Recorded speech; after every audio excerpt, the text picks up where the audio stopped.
doing, sir? Looks like Nagpur is under strict lockdown and things are not too good. Yes, it is, but I am in Delhi. Okay. Yeah, so I am in Delhi, and Delhi is also not good. Delhi is not good, yeah.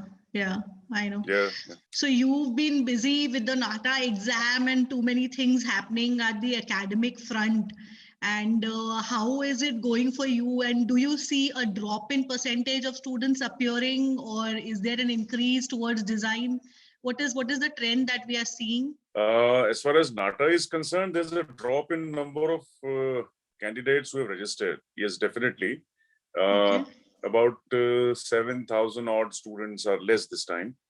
Okay. But the heartening thing is that the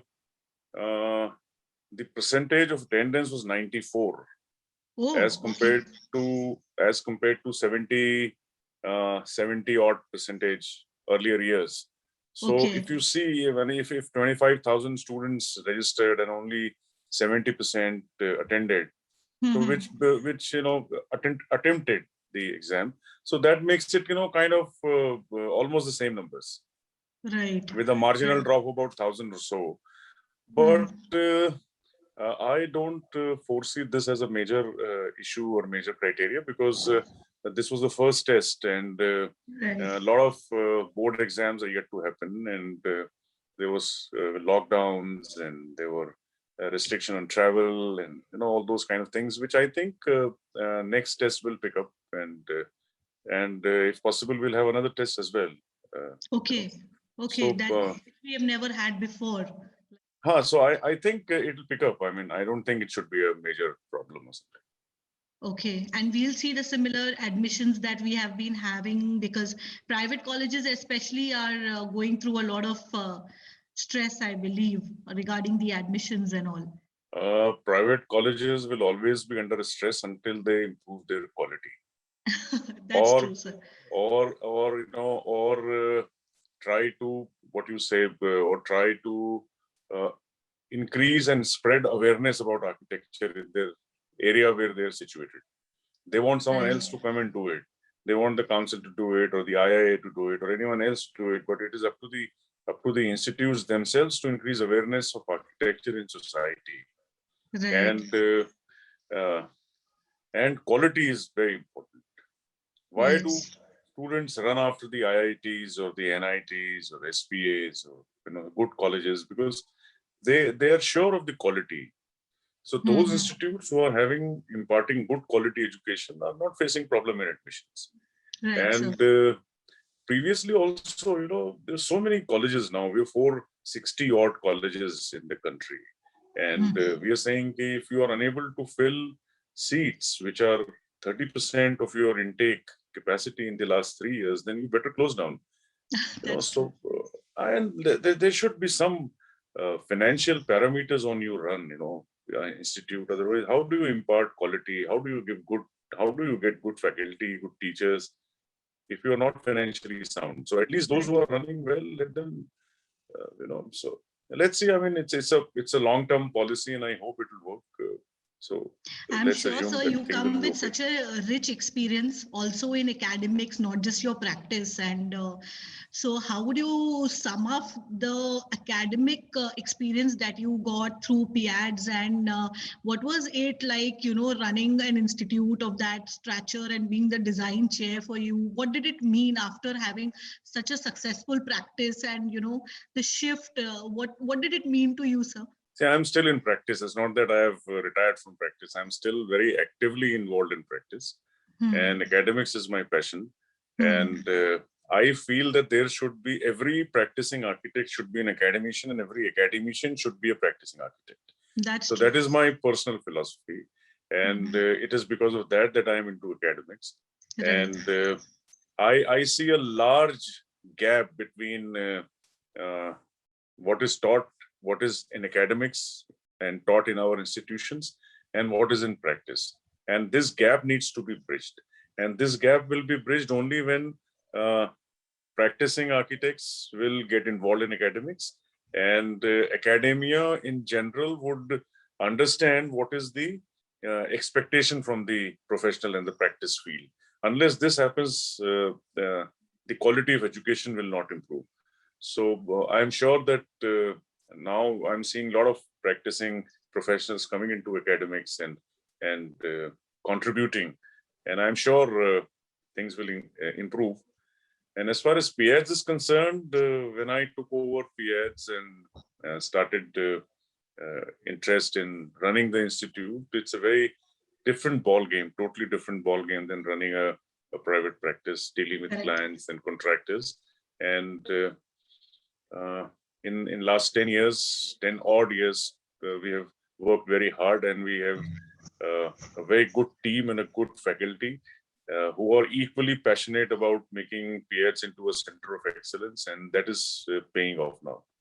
But still, sir, if I had to ask you to choose what you enjoyed more as a professional, would you choose your practice or academics? I know it's a very tricky question, very difficult to answer, but knowing the kind of person you are, I know that we will get a direct answer to this.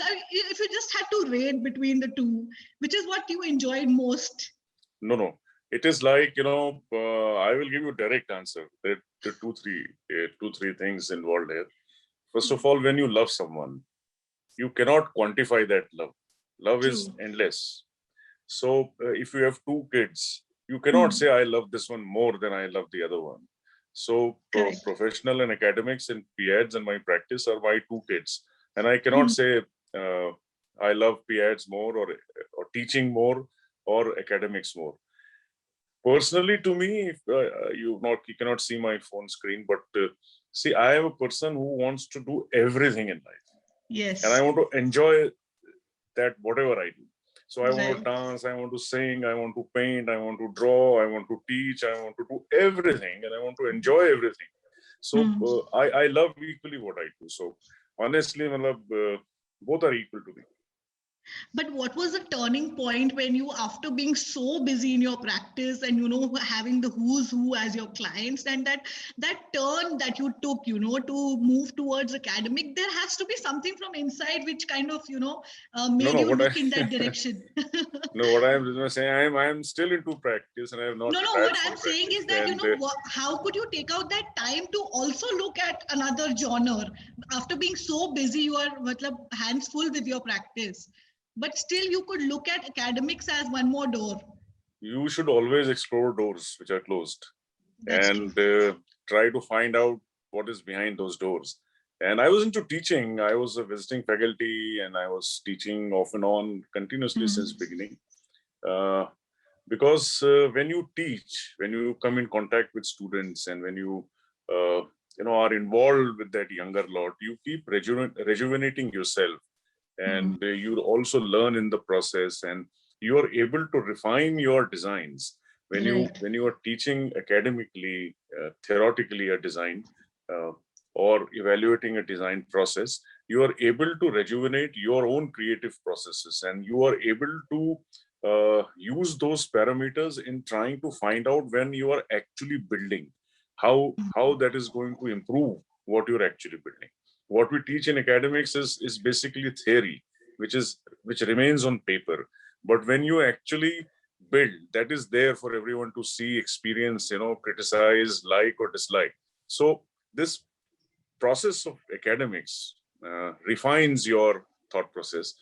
As far as taking of time and then taking out time and devoting to, actually I designed the building and the management requested you come as a design chair or something and then get involved in the process. And then slowly it happened. And then, and it's a slow process. It never occurred to me that I am going to, compartmentalize time slots to whenever PIADS needs me, I am there. Whenever practice needs me, I am there.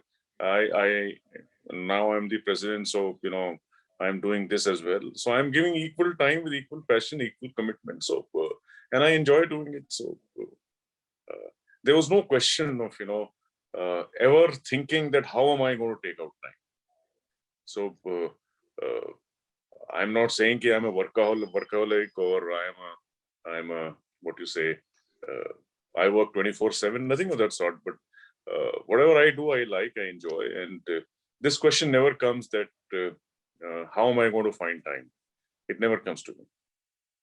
So, sir, when you look at yourself as the president of COA now, what does it mean to you? What does the title mean to you? And where is it? And did you ever imagine as a student or while practicing or while making such a mega practice, a successful practice that, one day this is where I aspire to be, or I'm definitely going to be the president one day of the council? Or do you think yourself as a change maker, or what does it mean to you? Honestly, 3 months before, I didn't know I will be the president and that I'll run for the post of president. And I was involved in the council. I was a member of the council from Maharashtra. I was a nominee of the Maharashtra state. And when I saw the opportunity that a lot of positive things can happen through the council, and something good can happen for academics as well as something good can happen for the profession. And basically, I saw that the professional issues and aspects were being neglected by the council to a very great extent at the cost of the academics. And NATA and inspections and all those regulatory framework, professional issues were being neglected. So I thought there is an opportunity, and I think I can do it. And that's how I came into the race of being a president. And but of course, I mean, it feels good when people say you are the president of an apex body and regulatory authority and quasi-government body and things like that. It feels definitely good. I'm not denying that fact, but it's a temporary phase, and after 3 years, out of which 1.5 years already over, and I'll be another architect. So these are things which you should. Not take it to your head. And if you take it to your head, then it's a problem. And the moment the chair sits on you, that's another problem. You sit on the chair doesn't sit on you. And if that understanding is there, it's perfect. I mean, your life will be easier. So, I mean, of course, it feels good to be. I'm not denying it doesn't feel good, but the chair is not sitting on me. In one of your interviews, sir, this line really impacted me. I'm quoting you. Ask not what the council can do for you. Ask what you can do for the council.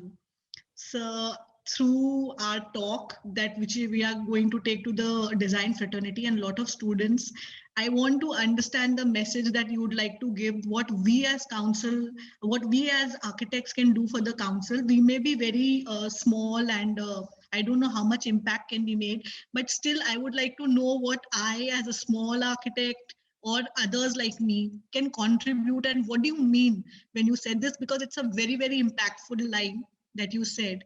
Ask what you can do for the council. Well, I borrowed it from a earlier president. It's not my original. But I mean, see, I mean, the fact is, I'll tell you, I'll take more than a minute to explain. I always saw, a lot of people, especially our fraternity, criticizing the regulatory authorities, the council or professional bodies like the IIA or IIIT.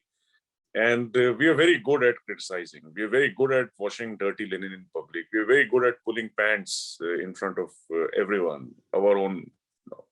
And we are a very volatile lot, and very reactive. And to an extent that we become negative of our own profession. For our own thought process, which may be right or wrong, we criticize our own bodies, our own professionals, without realizing that we are doing more harm to our profession than someone else.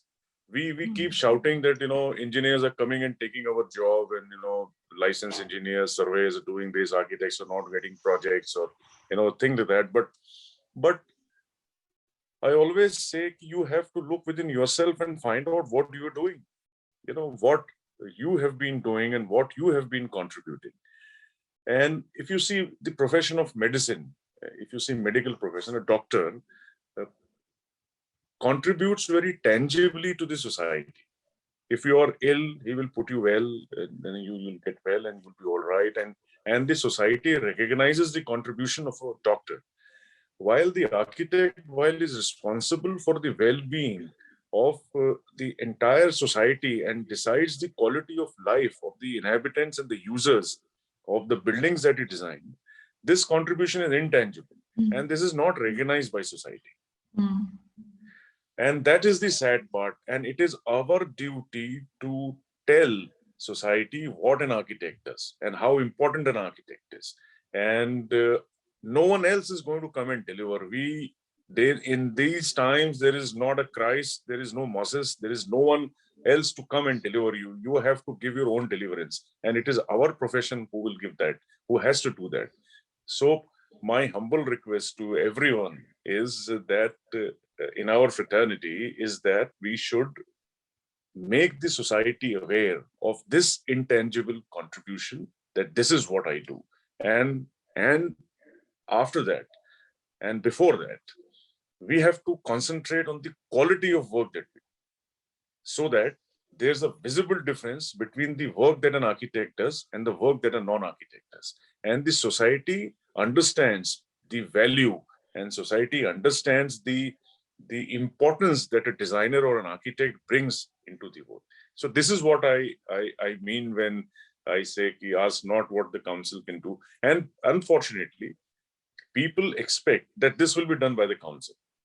You know, council is not the germinator of all the problems the profession faces, nor is the solution to all the problems that we face. Each one of us, we are 1,25,27,000 at the moment. Out of that, maybe lakh are active members, and we are a minority, minuscule minority when it comes to professionals, and we have to work for strengthening our own profession.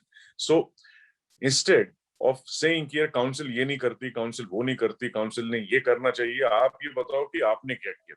So that was the idea behind it.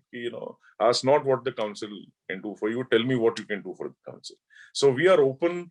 We are an open board. You can come, tell us this is what you want to do, and we will be there to roll it out and put it in front. So this is what the idea behind the whole thing was. It also seems that the council was never so accessible as it looks today. I mean, we can feel the change. I don't know what the change is. I can't quantify or pinpoint it. But when I passed out, I felt like, registering into the council is a big thing. And then the processes and all that. Now it has become more accessible, and people answer over the phone also. So it is definitely, we know that people are working behind it, which is why it is happening. And does it take too much of your entire day's time when you streamline so many activities that is happening inside this body? How do you do it? Because there may be many other people involved. You have to make it very clear. I mean, we have a good executive committee. We have a very involved vice president, and our registrar, and the entire team at the council is very supportive. The idea is you have to make it very clear that this is a transparent body. Everything has to be transparent. Everything has to be accountable. So if there's no phone call, I've called myself the council office so many times, and and then told them that this is not the way you should do it, and this is not the way you should respond. And we're trying to make it more accessible in terms of we're redoing the website, we're redoing portals, making it more digital. Now your certificate would also be digital shortly, and things like that. So we're making it more tech friendly, more open, more accessible, and I'm accessible 24/7 to anyone. So much so that yesterday I got a message that from a 15-year-old girl saying, I'm a 15-year-old and I have given NATA and I'm looking forward to be an architect. So I mean, so I am accessible 24/7, and it is because of the initiatives that we have taken and that our team has taken, wherein we had this COA social, which has become an absolute success. And during the lockdown also, it provided a lot of connectivity amongst professionals.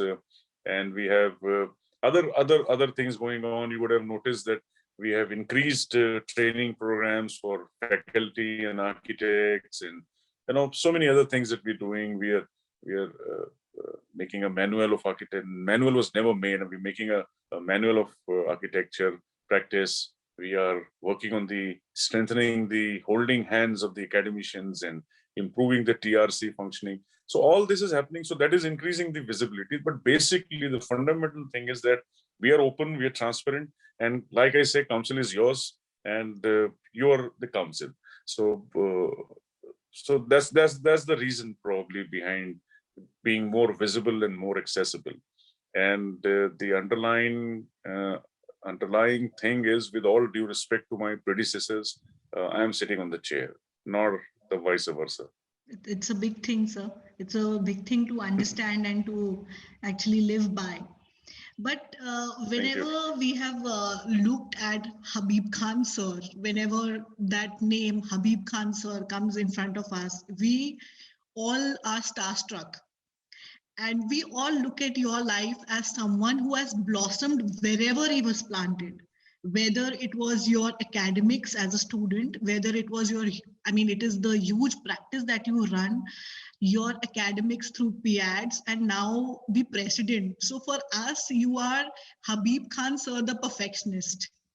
But has this perfectionist ever done a blunder in his professional journey that you would like to share? Because to us, you are the perfect example who has like aced it everywhere. No, you have been kind with your words, and but sir, this is a fact. Destiny has been kind. God has been kind to me, that He has provided means and facilitated what I wanted to do, whether it was academics, practice, or council, or whatever. And blunders, of course, everyone does blunders. If someone says, I have not blundered, that means he's lying through his teeth. And there have been blunders, and I feel honestly that, if when I look at my project, when it is done, completed, and being used, and I think it's a blunder, because it could have been done this way. It could have been much better. It could have been, ये मेरा blunder हो गया, but अभी क्या हो गया, So, but blunders, I wouldn't say as such per se, which I can tell you that blunders means. See, I mean, I sometimes feel that coming back from the US was a blunder in my life. Sometimes I feel that staying back in Nagpur was a blunder. I could have been in a metro. I had an option. That was a blunder. Sometimes I feel becoming the president is a blunder. So, this kind of introspection, whether what you are doing is a blunder, is a mistake, or is the right thing, always keeps you on track, always keeps you on road. And that is what propels you to do. If I take a certain decision at the council, let's say, and trying to make a policy, and then you feel, will this be a blunder? So when you start thinking like that, and you refine and you correct the entire process. But the only thing that I follow is go ahead with it. If it's a blunder, accept it. That's it. Otherwise, you can't work. You can't go ahead in life. Otherwise, you can't succeed. So, if you, for example, when you're walking on a street, you don't think where your next footfall would be, whether it will be solid ground or whether it will be a pothole or whatever. I mean, even if you know it's your trust that the ground is solid and you are not going to fall. Similarly, blunders should be taken that way, unless it is not in your mind to just go ahead. You call it daring, you call it whatever, but that aspect has to be there. And blunders always happen and should happen in your life. Without blunders, life is dull, very monotonous. I also, like I told you, I always think, but I don't know blunder. If you want me to name कि ये blunder किया मैंने, I don't know. It's honestly I can't tell you. But I feel every time I look at a project, I feel it was a blunder. So happy to hear this from you, because an architect of your stature can think like that. So, others and our students who always are, a little nervous when we deliver a project, and then we look back and we do know our flaws. As architects, we definitely know that this is where we've gone wrong and this could have been better. It always allows us to improve. And I think that is what we are learning from you, that you're constantly striving to improve and learn. And I think staying back in the US would have been a blunder, because we wouldn't have a visionary like you. So No, it's actually, what happens is, if you are satisfied with what you have done, and if you're happy about it, and you say that is the ultimate, then that's your end. Stuck. You don't grow. Yeah. When do you realize this, sir? Because I think when you start off, you're not able to take the criticism so well as eventually you have to take criticism. You have to take criticism. I mean, in the sense, we don't like. If someone criticizes my project, I don't like. And I may react in a particular manner or particular fashion. That's each individual's method of reacting to criticism. But absorbing that criticism and using it, irrespective of how you have reacted. You can shout back, you can slap, you can, verbally abuse or whatever you would want to do. But absorbing that criticism and then working on it is the quality that everyone should have. If you abuse me with some words, cuss words or whatever, I may abuse you back, or I may hit you, or I may not talk to you. But I have to think, why was that said to me? Why that happened to me? And when that happens, you'll be a better person. But we always see it right from our juries as students, that when the jury criticizes and we rework and rework and rework, so somewhere it is put in our genes as architects to constantly take criticism. Yes, and improve on it. I mean, that's what we do in Yeah, our of juries course also. it is. As It's students. in architect's DNA. Yeah. Yes, so that's a good aspect. I mean, architectural education is a holistic education where you learn so many things which are lateral, which are parallel. And I don't see any other profession which is so holistic in nature. And architects are very holistically trained professionals. It's only up to us to exploit that potential that is already there within us, and work for your betterment and society's betterment. And when we say that you have donned so many hats of a professional academician, the president of the council, what do you want the future generation to remember you as? Like, the way we look at you as a perfectionist in all spheres. But what is that one thing that you would like to leave behind, or the legacy for which Habib Khan sir should be known for? दुनिया वालों, अगर चाहो मुझे याद रखना, बहते हुए पानी पे मेरा नाम लिख देना. That's beautifully said, sir. It also reminds me that you also paint through the dohas of Kabir that we have heard about. Please tell us something about that. I do paint, yes, I do paint, I do write poetry also, but Kabir always fascinated me. He's such a profound thinker and a profound persona, and he talks of what is eternally true, and I was always upset about the religion, the sectarian thought process, and divisive politics, and because to me, a human being is a human being, and is the eternal soul that we're talking of, and that I am here as a small part of my soul's journey. And Kabir actually put it in front of me, and I was very impressed with the ability to convey a larger than universe thought in 2 lines.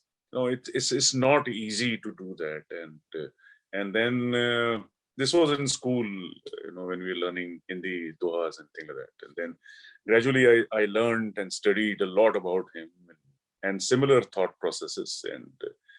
And I used to paint since beginning. So then I thought, why not, try to graphically represent what Kabir is thinking or what the thought process is. And that's how it started. And then it became interesting, and it became easily accessible to the people also, and understandable to the people also. So that's how it happened. And I still do.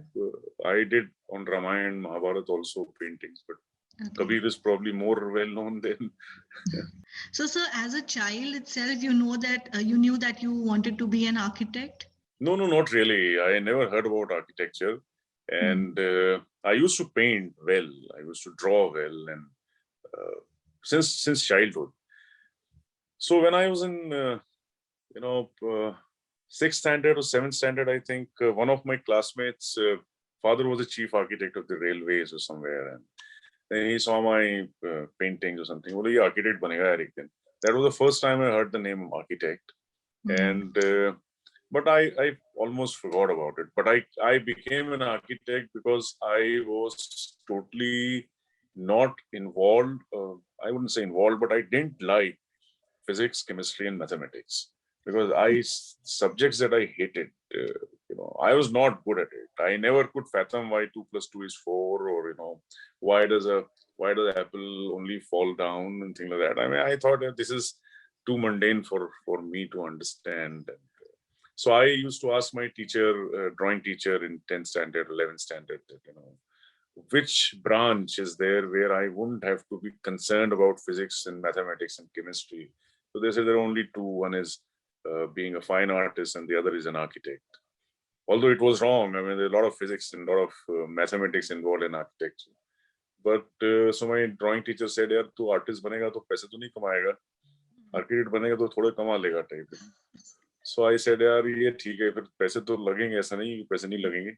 I mean, I can't live my life on idealism and feeling satisfied. So that's how I from I think 11th standard, I knew I would be an architect.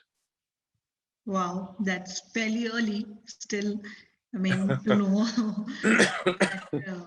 this field fascinated you. Engineering was out of question. Medical was out of question because I don't like blood, and I don't like tearing up animals or all those kind of things. So medical was out and engineering was out because of physics, chemistry, and mathematics. So the only professional course that remained was architecture. Agriculture bhi tha. So my teacher said, "Tere paas kheti vidi to hai nahi, zameen to hai nahi, kya karega agriculture? Architecture kar le." So that's how it happened. So, sir, is there any project which is close to your heart when you say architecture that you have designed and you actually felt so connected with it that even today it brings you a lot of memories and it kind of stays in your heart? Is there any project that has really touched you in every project remains in my heart for sure, and the appreciation comes or I feel good when the appreciation comes from the users who are actually using those projects. And that happens in the building of PIADS and the JD campus that we've done, wherein people who are using it really appreciate it. And I feel that the quality of life has improved because of they being there. And that is, I think, is more satisfying than anything. And when the end user actually appreciates and says that it has affected there was this school that we did, SOS, School of Scholars in Nagpur.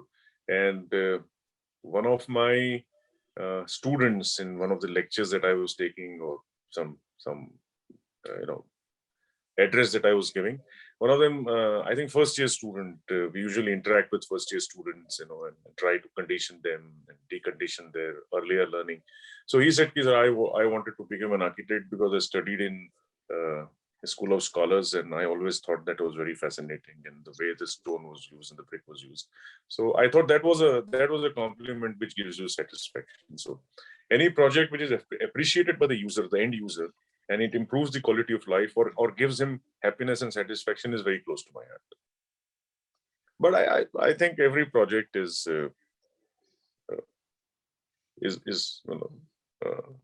I like everything that I do. Although I think it's a blunder and I did a mistake and I could have done it better. But every project, yeah. Yes. It is said that when an architect builds his own house, the pressure that he has from himself and the pressure that he has when he thinks how the society will perceive ki architect ka ghar hai. Did you feel that when you were doing yours, or you have been doing yours, evolving and doing it? No, our problem was quadrupled. Wife is also an architect. Smita is also an architect. Samia and Sabrina both are architects. Both my daughters are architects. Yes. So the problem was multiplied by 4 times. 4 times, right. So the who took the issue lead, is... sir? Who took the lead? No, I won't answer that. But I mean, the idea is the mistake that we all do, and probably we also do, is that we want to make it into a showcase of a house. Like you said, okay, how, what will the society perceive that an architect's house would be, and how should it look like, and what it should be. But basically, it should be what you are. It should reflect what you are. So when we do a residence or a house for a client, we don't want to leave our stamp of SHK Architects, Smita and Habib Khan Architects, or Amrita Associates. I don't want to do that. Or Habib Khan's, whatever you want to say. I want, if I'm Ridhima, I'm making your house, I want it to look like your house, and you should have your stamp on that house, not mine. And that's my thought process when I design a house for a client of mine. And it should not look like a hotel or a 7-star or 5-star hotel where when my guests come in, they feel a little hesitant to sit on the sofa that I have designed. And that warmth has to be there, that coldness has to go. And this is the basic fundamental philosophy. I said, when someone comes to my house, he should absolutely be comfortable. He can remove his shoes or not remove his shoes and sit with his shoes on the sofa is fine with me. So the house has to reflect that. The warmth of the personas that we all are, and down to earth, simple, and non-complicated is what the house should be. And it grew. I mean, architect, I don't think has enough money. At least I don't have that kind of money where I can build a house. I can buy a plot and build a house and finish it to the T and then move in. It gradually evolved as we also evolved. Yes. And so it's a heterogeneous mix of a time period, a long time period. Sir, one question that we've been waiting to ask you: if today Habib Khan sir was 25 years old, what is the one advice that you would give him? Give yourself. Give yourself at 25 years of age, probably out of college, young, fresh, trying to explore the world. What advice? I mean, see, this is the problem, that when you have white hair and when you have years of experience, although I have white hair since a long, long time, and when you have few years of experience, you want advices to be given to youngsters. And I'm sure youngsters hate advices. They are these. So it depends who it's coming from. And from you, a lot of people want to listen and understand too, because I don't think you even have an idea of how many people look up to you and look up to the kind of work that you are doing and you have been doing for so many years. So, we do want to know. I mean, if we all were asked this question, we would say that I would reframe my life this way. But when somebody like Habib Khan sir thinks about it, what does he think about? See, I mean, to be very honest, I always, in my dreams or in my, whenever I think if I get an opportunity, I would have been a detective rather than being an architect. That's very the Sherlock Holmes kind of thing with a pipe and a long cape and long coat, and a hat. So my mind always questions things in various ways. And I'll give you an example. I'm giving advice. I'm not philosophize. I'm giving advice to a 24-year-old Habib Khan. Yes, sir. That investigate into detail everything that comes to you, which also means explore and exhaust all the options that are available to you before you arrive at a decision. I mean, it could be done in a second, it could be done in a year, it depends. But investigate, explore lately, everything. A very standard example is like, Kabir also says the water is same the quality of water. I mean, आप घड़े से पानी लो, कुएं का या glass से लो, कांच के बर्तन से लो, स्टील के बर्तन से लो, पानी की quality is same. The pani is same, right? But it appears different to you. Or the typical Gisa-pita example of half glass or full glass or empty glass or whatever. I give you an example. We all talk of rose as a flower, as a beautiful flower. Rose as a fragrance, and you want to pluck that rose. And we say that the thorns and the leaves, which are a little rough, are protecting the rose. I would say the reverse. Rose has sacrificed itself for the safety of the thorns and the flowers. What I mean to say in a nutshell is that try to look at it in a different way. Try to look at it more sensitively in a way which a normal person will not look, because you are trained as an architect. An architect has to have lateral thinking, a horizontal base of thinking. Just like the rose and the petal example that I have given, if you start looking at issues, whether they are design issues, whether they're projects, whether they're clients or money or whatever, in a different manner. So I would advise when I was 25-year-old to explore horizontally everything that comes to you. Now, I am 25 years old and I have no money to eat. I don't have a good job. I am being paid very badly.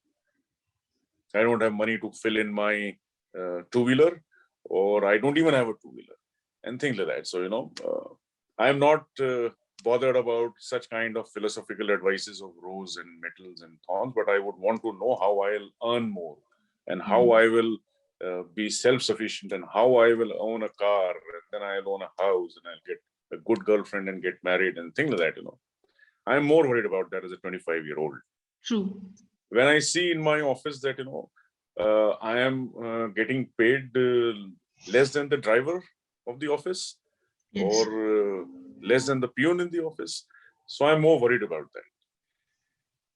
And the only way this can be addressed, there are problems initially, there are hiccups initially in an architect's career. Now, who is responsible for it and why is it happening is a totally different issue. It's nothing to do with the advice.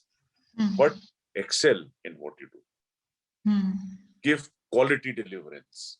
That is the only thing which will see you through. That will be the only thing that will take you through. Have patience. Do not compare yourself with other professionals. But if you compare with other professionals, you will be dejected, because your IT classmate would be probably earning 4 times, 10 times than what you're earning now. But in 10 years' time, probably less than that, you'll be earning 100 times than that IT professional today.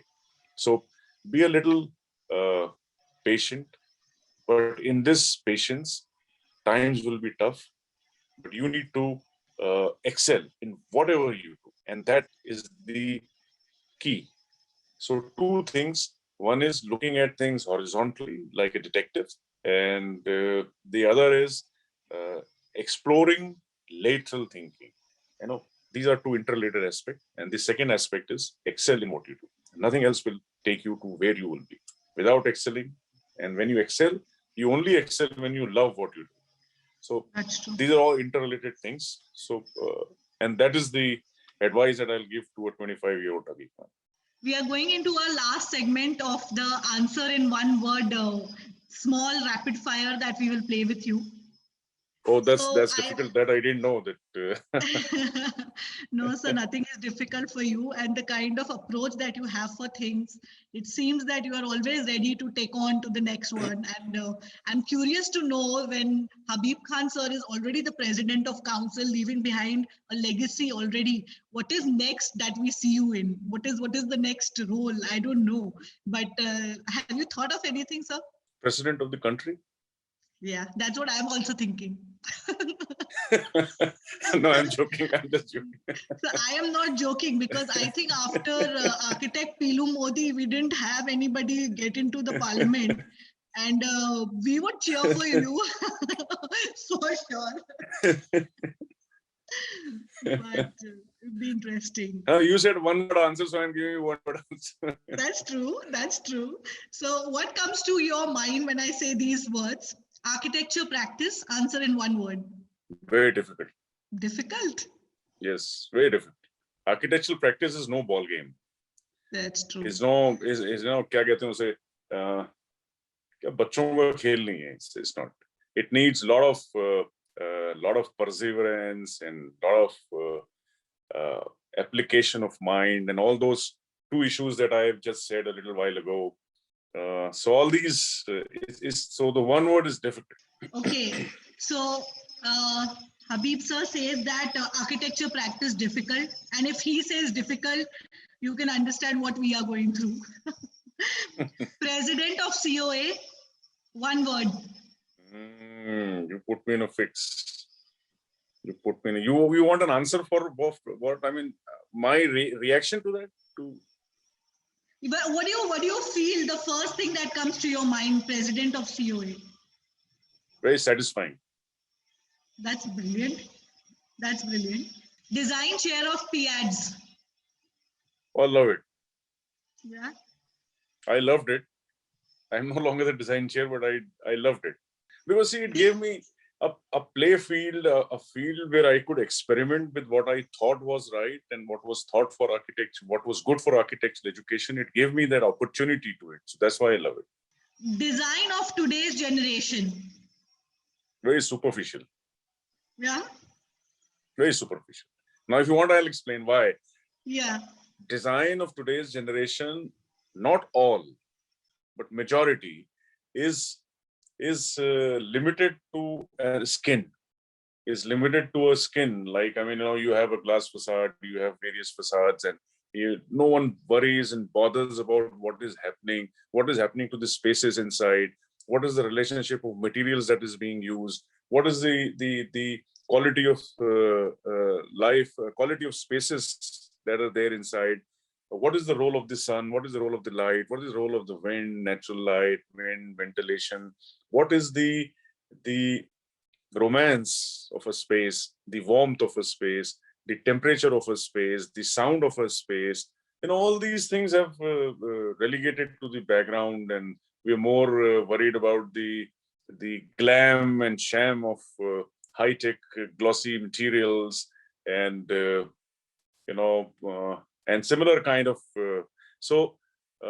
design of today, architecture of today has to be more intense and more intrinsic and more soul searching than it was earlier. So is it because of the material that you are saying that because of the cladding and because of the materials used that you are because of the easy availability? See, an architect only has to make a single line, a plan these days, mostly, and you have so many other consultants coming in, a facade consultant coming in, some material consultant coming in, some other consultant coming in, giving you the drawings, technical, and you have to just see and approve.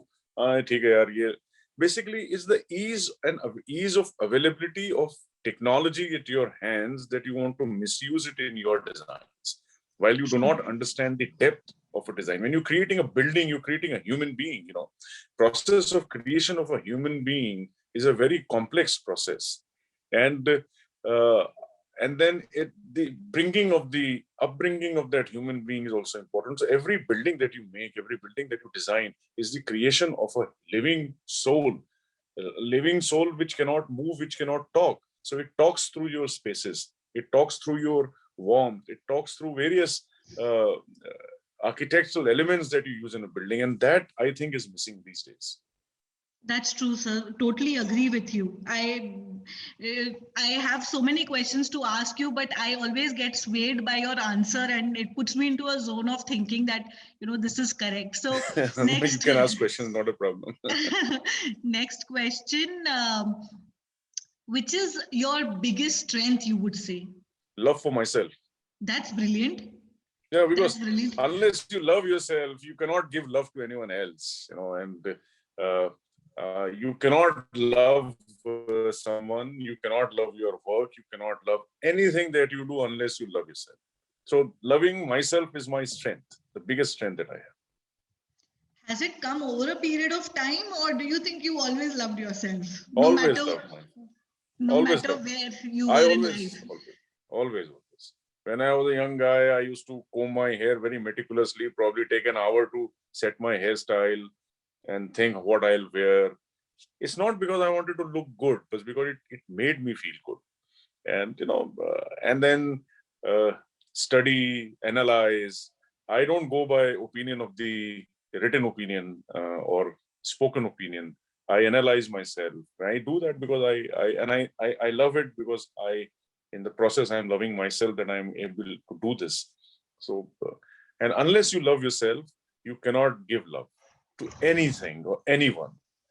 So that is my biggest strength. Is what That always also puts me into a spot to ask you that people look at you as a stylish person, and the way not only your designs but your persona and you as a person come across as a stylish person to the others who are interacting with you. Does that come naturally to you, or do you kind of put in your energies to no, get no, there? no, not really. If I wanted to grow a ponytail, I always grew ponytail without thinking that, what people will say.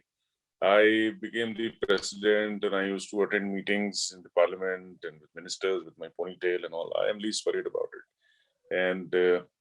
Uh, and I had written something earlier, Ravi, I don't exactly remember the words, but there's so much of load on me as a person, responsibilities as a person, that I want to. And that's why I grew my hair. Was the idea behind it? I want to increase the surface area of my body to take that responsibility and the load that I have. So, but I honestly, I've never, what do you call? I don't do a conscious, but it's your choice. It's your eye that wants you to wear a particular kind of attire, or like a particular kind of attire, or a getup that you have. Now I've grown a beard and everything without thinking, but yes, during the lockdown, I said, why the hell should I shave? So I grew a beard. So it's nothing, premeditated or worked upon, honestly. And so Yeah, biggest but I do pay weakness? attention to details. Yeah, that comes across in your personality. Biggest weakness, would you say? My daughters. Yeah, I'm sure. Yeah, I mean, it's I'm a sure. disappointed answer, but yes, they are. I can understand, sir. Totally. So, would you say that you are a beach person or a mountain? I am a person of what I am, and beaches and mountains will not make any difference. I like and I enjoy wherever I am, even if I am in a desert or even if I am in the sweltering heat of Nagpur. I'm good and happy. But yes, I would love mountains a little more. Yeah. Mountains has, I will tell you two things. Beach has a presence, not because of the beach, but because of the sea and the mammothnesss and the strength of the sea, which humbles you. While mountains have a very soothing presence, and they remind you that you are nothing in front of a mountain. And that grounding that mountains give is like very humbling and very soothing. So I'm more of a mountain person because I can't swim. So beaches make no difference to me. So I'm more of a mountain person, yes. Because they make you humble. While That's true. the sea tells you the power that it has, and your power is nothing in front of the sea. But overall, mountains are more soothing and more humbling to your persona. Very But nice. I would love to live in mountains, and of course, yes. Right. Yeah. That's lovely.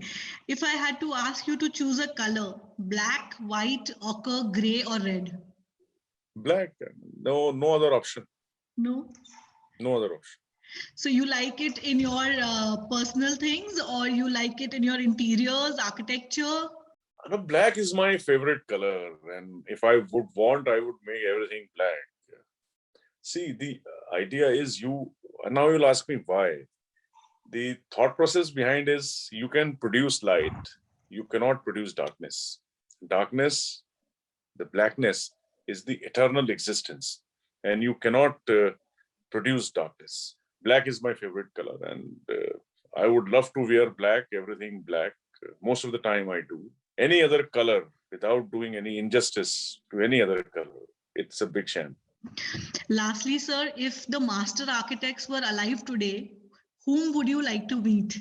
Whom I would like to meet? Oh, Yeah. there's so many of them. So many. Yeah, I know, sir, but one person who's really had that impact and you wish you could have a Antonio conversation. Antonio Gaudi, but yes. your style is completely different, as you know. Gaudi's style was like, No, it's not a question of style or something, but it's the question of the genius that he was. He was. The genius of a mind that he was, and the kind of daring that he had in that time of Gothic and whatever era that he was working in, to make buildings like that. I mean, that is something that you need to appreciate and ask him. Yaar, ye kaise kiya tune bhai? Ye to bata. And when there were today we talk of parametricism, today we talk of Zaha Hadid and Calatrava's, but I think Gaudi is a much bigger genius than these people. You have complicated and very advanced technological systems as well as softwares available to do a design like what Zaha Hadid does, but or parametricism does, but Gaudi did it, without any computers, without any. It has taken us, I don't know, hundreds and hundreds of years to complete, not even complete, Sagrada Familia Church in Barcelona, which he conceived and started building so many years ago. It's not because of the funding. I think it's because of the technological incapacities that we have to think. So Gaudi, yes, Antonio Gaudi. It's been such a lovely conversation with you that I want to just go on and on and on. And any message that you'd like to give, I'll briefly tell you about us. So the Big Design Show is brought to you by the ISOT Institute, which is the International School of Trends. We are a group of architects, academicians. I'm also a faculty here since the beginning, and I have studied from Nagpur University, LED College, 2004-5 pass out. And then shifted to Lucknow. I am based here and also working with the Government College of Architecture here and various other institutes. Gotcha. And this is a group of architects where we have this institute as to promote design education, and students come to us for various courses in design. Through design masters like you, we are trying to bridge the gap, and so that most people who want to hear to you but never come so unfiltered and real. And when you say that you have made a blunder, you don't even know what it means to the other architects, because the one thing that stops you from going ahead in your own practice are also these blunders, where you can just take a step backward and it kind of scares you, but one has to move on and learn from masters like you. So thank you so much. And you were asking me a question in between, why does council has so much of presence and is more visible now? Exactly. This is the reason. See, I don't even know, when you invited me, I don't even know what your institute is, what is the podcast. You only said you are an architect and I agreed to give this interview. I don't know how you will use it, where you will use it, how many people will say it, but that is the accessibility I'm talking about. Unless all of us start doing it for our fraternity, then only situation will improve for profession in general. That's true, sir. That's very well put, and definitely I would vouch for it that council has become much more approachable. I remember the time when people, we didn't even have answers on phones, and we were told to physically go to the council building and get the things done, which was not even required then. It's been online forever. It's not due to the pandemic. But now that things are moving online, it is so much better. The very basic things, but the fact that it is getting accessible, people are more pleasant to talk, it changes the entire experience. Right. Try calling the registrar, sir. He will also reply. I will. Yes. Otherwise, we used to just get the posts, and but now it's become very prompt. And I also understood what you meant when you said, what you can do for the council. So whatever we can contribute to, and we are always accessible, and we would love to contribute to the council, because it is ultimately our body. We as professionals have to stand together, stand united. Absolutely, so, yes. We are also looking forward to that, sir. Great. Thank you, Thank sir. you so much. Thank you so much for It was this. brilliant talking to you. I don't feel like cutting the call. Thank you so much. Thank you. Always welcome. Thank you so much, sir. Thank Best you. wishes Thanks. always. Thank you. Yeah. Thank you.